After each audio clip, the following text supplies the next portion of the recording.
Hey everybody, what is going on? Hexlex here with another Master Duel video for you. And guys, I am so excited. I'm so excited for today's video. Now that the Duelist Cup is done and out of the way, I can focus on some other decks, some more fun and new decks like this one here. This is a deck that you've heard me gush about for quite a bit as I've played against it. Now I think it's finally time to take the helm of it myself. That's right, we are now finally playing at Ignister, which is a deck that I've been interested in for quite a while now. Just every time I play against it, I just find myself fascinated by the deck's, like the way that it combos, and I love that the inboards it can put out. I love that it has like two distinct inboards. Like if you're going first, you can pump out the Arrival Cybrse at 4 or 5, sometimes even 6,000, at the very least 3,000 attack points. Even a 3,000 attack unaffected is still really good, but when it gets to more than 3,000 attack, like it's over at that point. It's just over.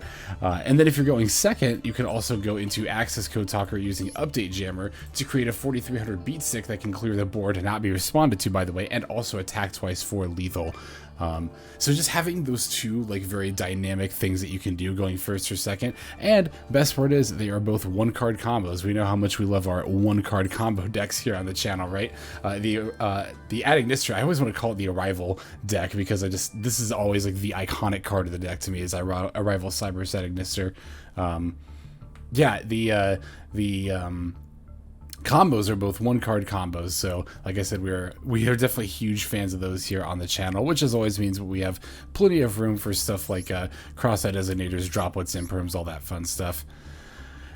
Yeah, like I said, I really love the boss monsters of this deck, Cybrse and Accesscode. I still have I've talked about this before, I've actually still yet to like watch Vrains myself.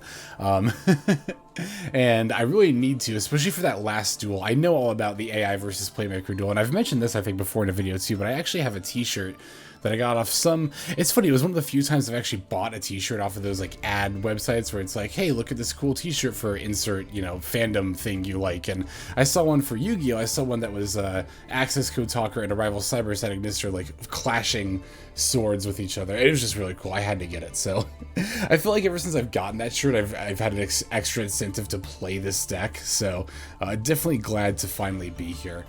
Since this is our initial deck profile, and this is a relatively, I don't want to call it a niche deck, but this is definitely a rogue tier deck, let's go over a little bit what the cards do, like kind of what their roles are, and kind of how the deck as a whole operates. So at Ignister is definitely a combo deck, to be sure. Like I mentioned, we are definitely looking to put out, if we're going first, a big Arrival Cybrse that can't be affected and has a lot of attack points, or if we're going second, we can put out an Accesscode Talker that by itself is capable of OTKing the opponent. We do this with usually by starting with either Achichi at Ignister or the Pikari at Ignister. Basically, the idea is that we're using one of these two to then go into the Dark Infant. Dark Infant is searching the Ignister A.I land, which is kind of like the crux of this deck, right? Is Ignister A.I land, and I actually really almost included a terraforming to get additional searches for Ignister A.I land, but it's usually not necessary. The thing about Dark Infant at Ignister is anybody who has even a little bit of experience against this deck knows that this is the deck's crucial choke point, that if this gets negated and you can't get access to your Ignister A.I land, then you can't do your combo, because Ignister A.I land is your main, I mean, obviously you have a lot of combo pieces, but this is like the main engine, right? If you control no monsters in your main monster zone, you can special summon a level 4 lower at Ignister from your hand, but you can't special summon monsters with the same original attribute by the original effect, and you can only summon Cybrse monsters for the rest of the turn. That last part doesn't really matter, we're really only summoning Cybrse monsters, period, but the latter effect doesn't even, or the latter condition, or the former rather condition doesn't tend to matter either, since we're only summoning so many like main deck Cybrse monsters, or like just, you know, of those attributes in general. This is also not once per turn, by the way. It is once per attribute, just by, you know, nature of how the effect works, but it is not once per turn. So that is what's really insane about Ignister A.I land, and really how the deck functions is by vomiting monsters out of your hands to repeatedly link summon.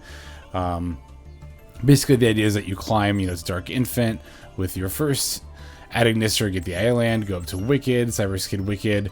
Will then let you climb to, usually I go for Transcode Talker, but you can also go for Splash Mage. It kind of like depends on, it also kind of depends on how you open. I'm definitely planning on doing a combo guide, probably very shortly after this actually, to further talk about Ignister, because the way the deck plays is, it looks really intimidating, but it's really, once I started learning it, like especially, I was like, oh, this is not as nearly as bad as I thought it was going to be at all. So yeah, then from there you use your further Ignister cards like Bururu and Doyon to like further extend your combo. If you can manage to dump it with the Bururu, if you don't need to send the Doyon, you want to dump the Danmari, because Danmari is a quick effect, basically Omni Negate. It's like their hot Red Dragon Archery in the level 9 version, where you can negate a face-up card of the field, but you can, I'm pretty sure anyway, you can negate a spell or trap as it's resolving, even if it's like a normal spell or trap. So basically the idea is that, like, you know, this is an Omni Negate from the graveyard if you've got the Arrival out. So usually you want to set this up in graveyard if possible. And then we have a few other extenders like the Gatchiri at Ignister and the Hiyari at Ignister. Definitely not like necessary to combos, but can definitely help shore up after some certain hand traps and disruptions. Let's see here. Yeah, as for like ultras I had to craft for this deck, the main ones are the set of Cynet Minings. I am a little anxious about using this card, as it is one of those cards that, like, yes, it's definitely very, very good for getting, you know, obviously your combo pieces and starting your combos, but if it gets ashed, that definitely really sucks, because you have to discard a card, or I guess send, not discard, but send a card from hand to graveyard, in addition to the Cynet Mining. Sometimes it kind of invites you into being, you know, letting your opponent rather get a +1 on you with their ash. That's a lot of the reason, not just the Cynet Mining, but just the fact that we're so combo oriented in general, and the fact that it's like a 1-card combo is a lot of why I've decided to include 3 Crossout Designator. You know, getting these combos off is really like all Ignister does, honestly. So just making sure that you can get through your opponent's disruption to get your combos through is vitally important, I think, to a deck like this. So that's why I decided to opt for 3 Crossout Designator for this initial build. Is it necessary? No. Could I see myself going down to 2? Absolutely. But like I said, I just wanted to try out a set. Yeah, otherwise we're running a bunch of fairly standard disruption. You know, you've got the Nibiru, of course, because we're using the crossouts as well.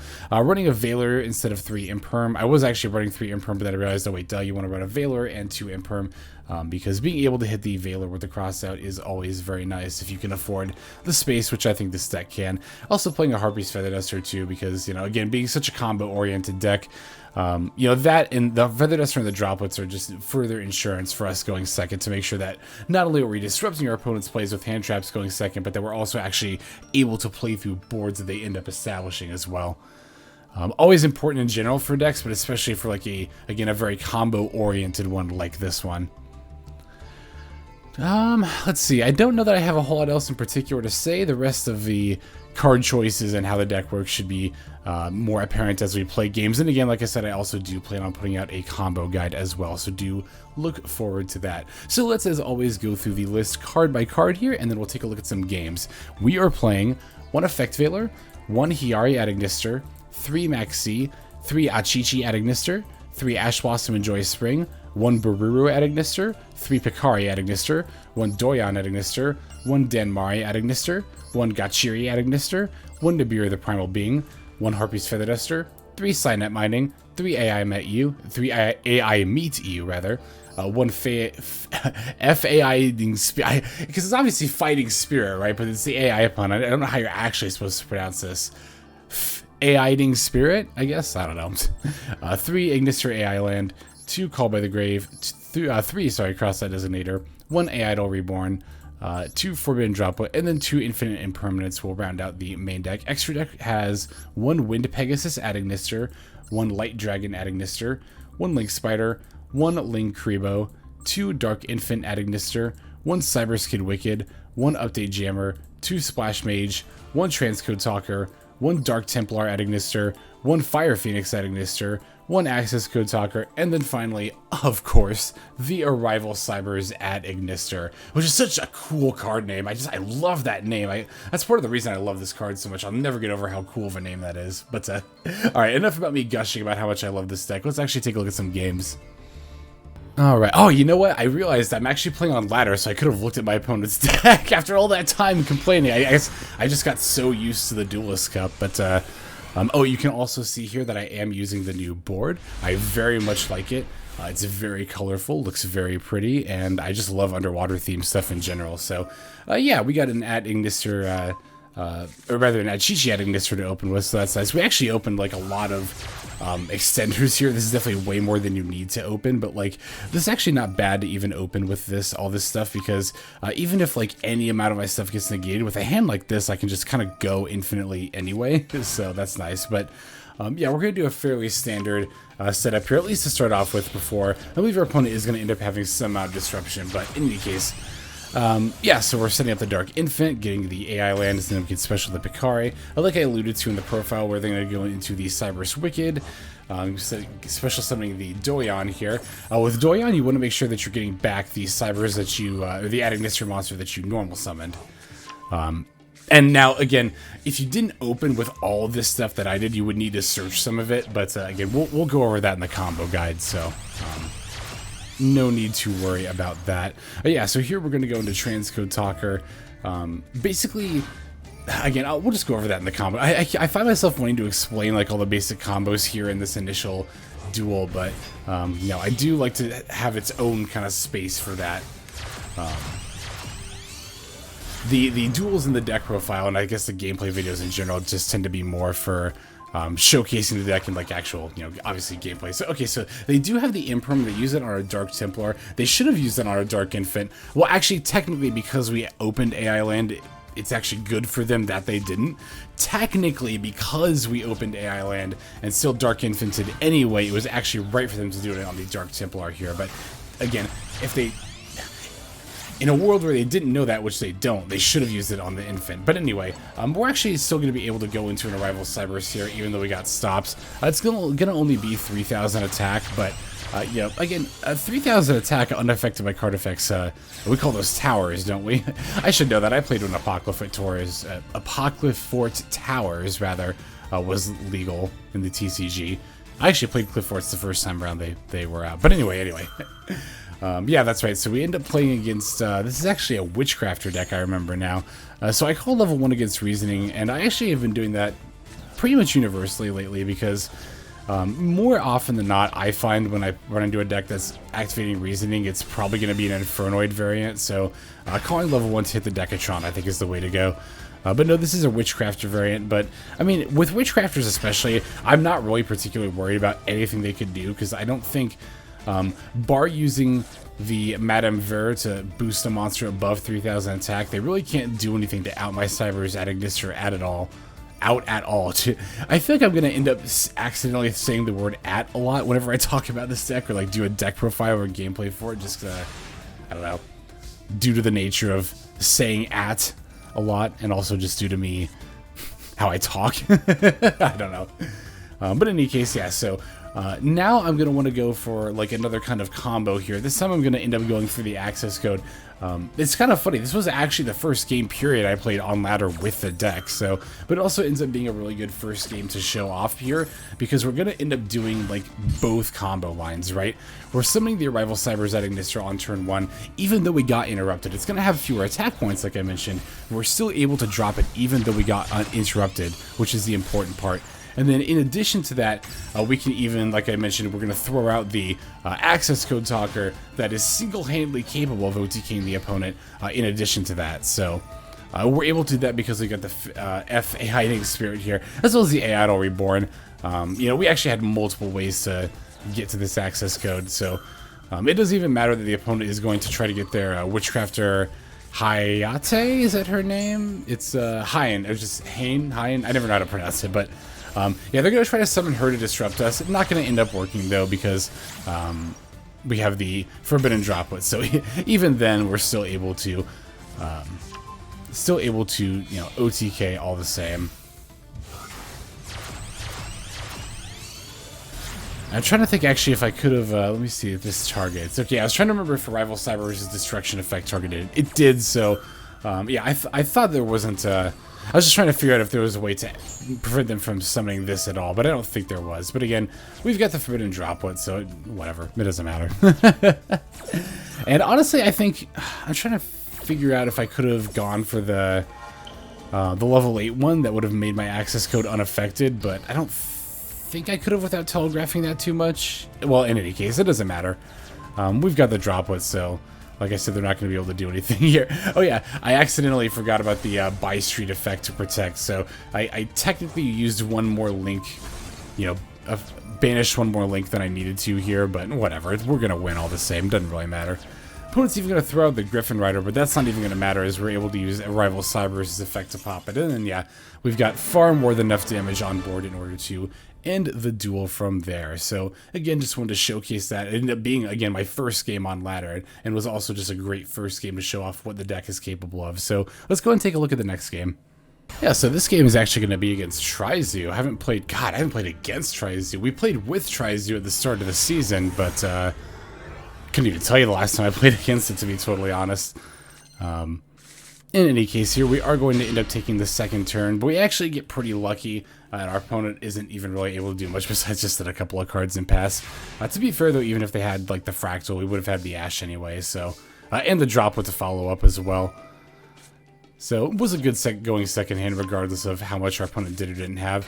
I'm gonna lead with Cynet Mining here, even though I don't need to because I already opened the Pikari at Ignister. One, because I want to set up this Danmari that's in my hand in the graveyard. Not necessary, but just a nice thing to be able to do.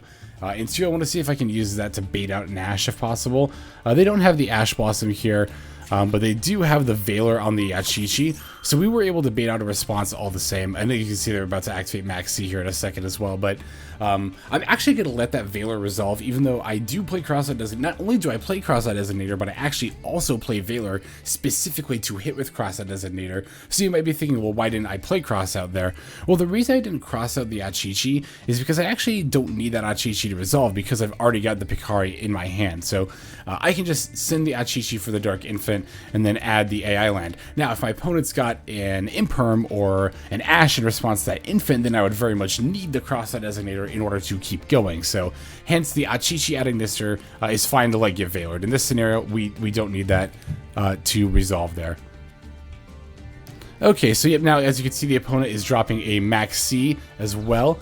We're going to go ahead and definitely Crossout Designator that, or sorry, not Crossout Designator, we're going to Ash it, because I'm planning on using this Crossout Designator probably on an Ash Blossom on later this turn anyway. However, the opponent then flips their Crossout, so I figure, well, at this point, they've only got 2 other cards left, so even if they have more Disruption, they're running low on resources, so I'm definitely just going to cross out their Crossout and call it a day there. Yeah, definitely totally fine with this. Like I said, even if I do end up getting interrupted later in my turn, it's going to end up using like pretty much all, if not most of the rest of their resources, or most if not all, you know what I meant. So yep, like I said, we're going to send that Achichi off for a Dark Infant. So the opponent is actually going to end up having a response, but it is Forbidden Droplet, sending the last card, which is just a Revolt in their hand. So now we see the opponent's full hand.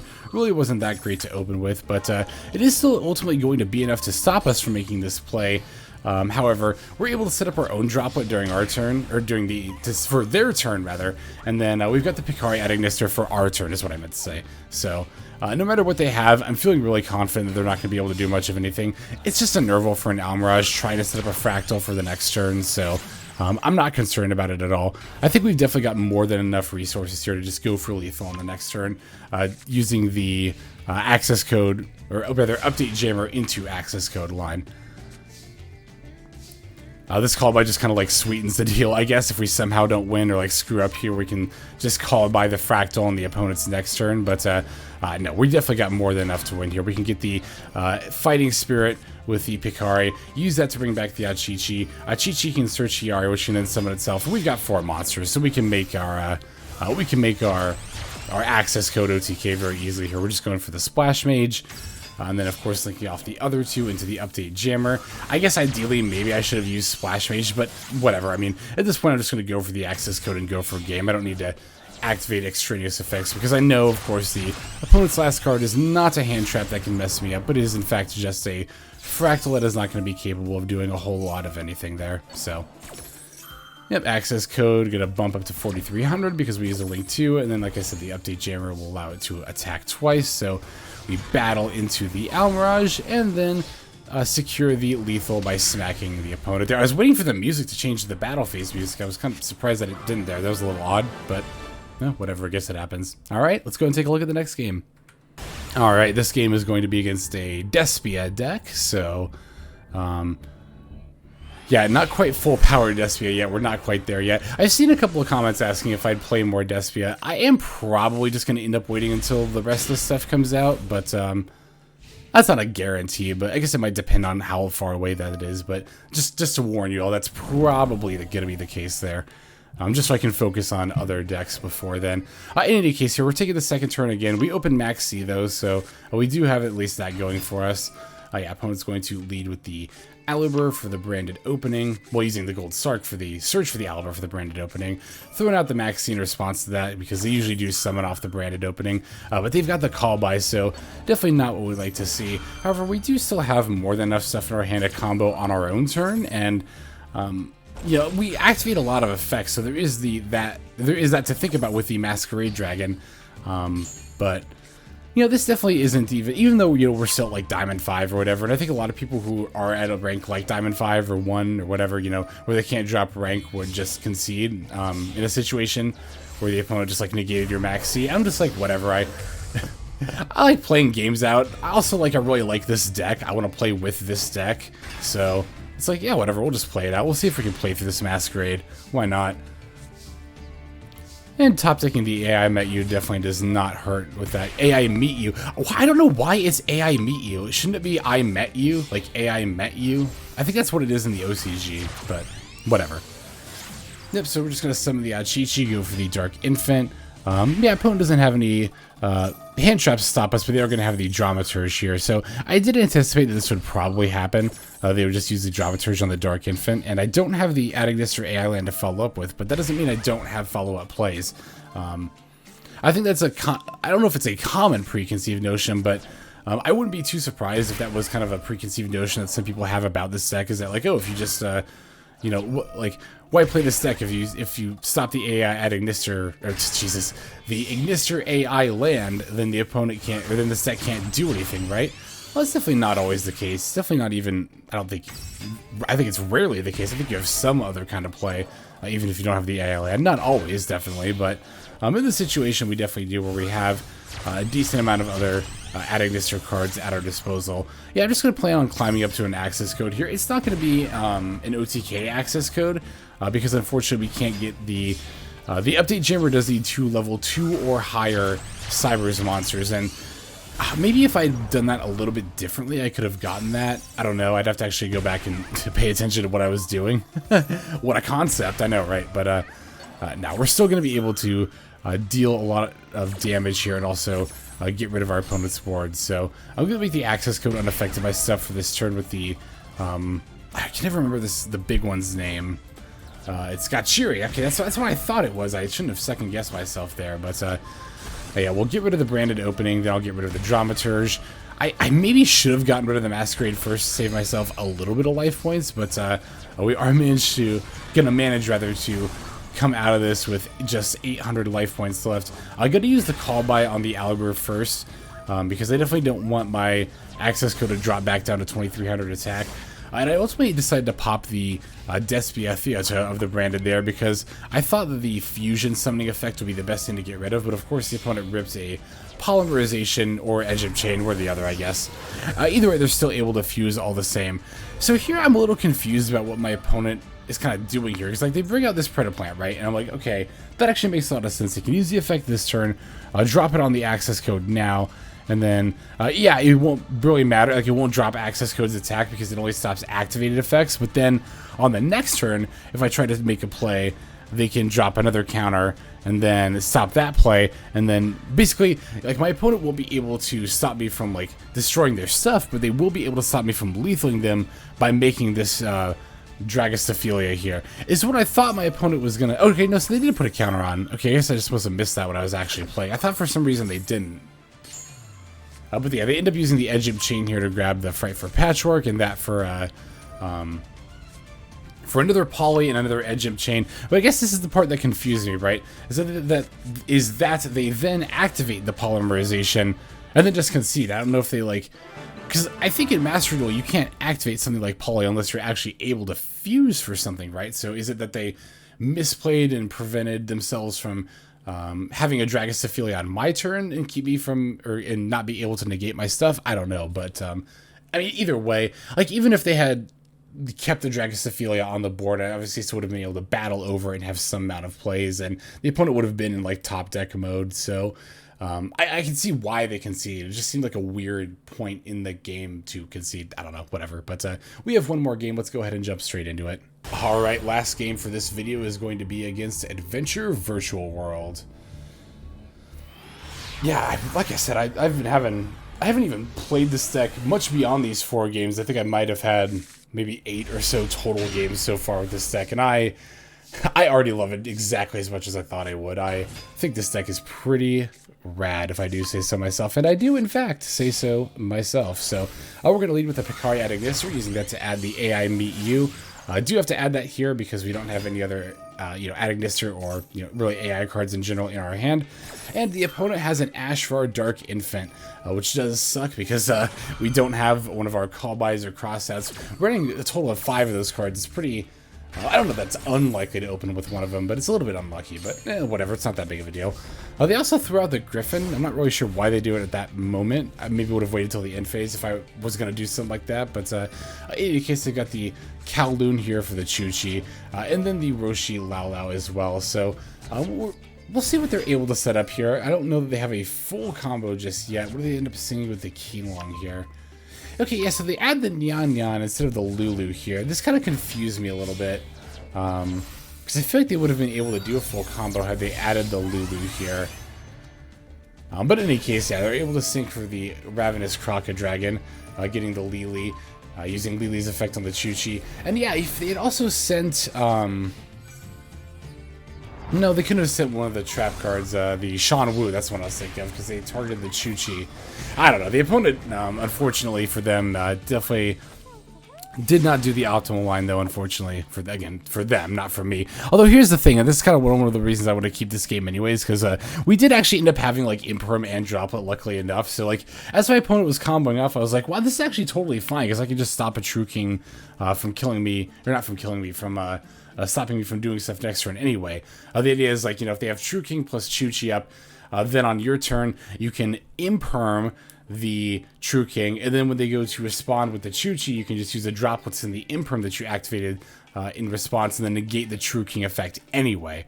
So, yeah, if you have Imperm plus Droplet, you can stop True King plus Chuchi. If it's one or the other, you can't do it that way, but... in any case here, yeah, they don't even end up going for the VFD here, so we're just able to go for the AI Meet You. I'll reveal the Fire Ignister to add the Achichi, normal summoning that to go for the Dark Infant. Still got the Doyon here, obviously we can add the Pikari as well. We've got more than enough materials to go for lethal.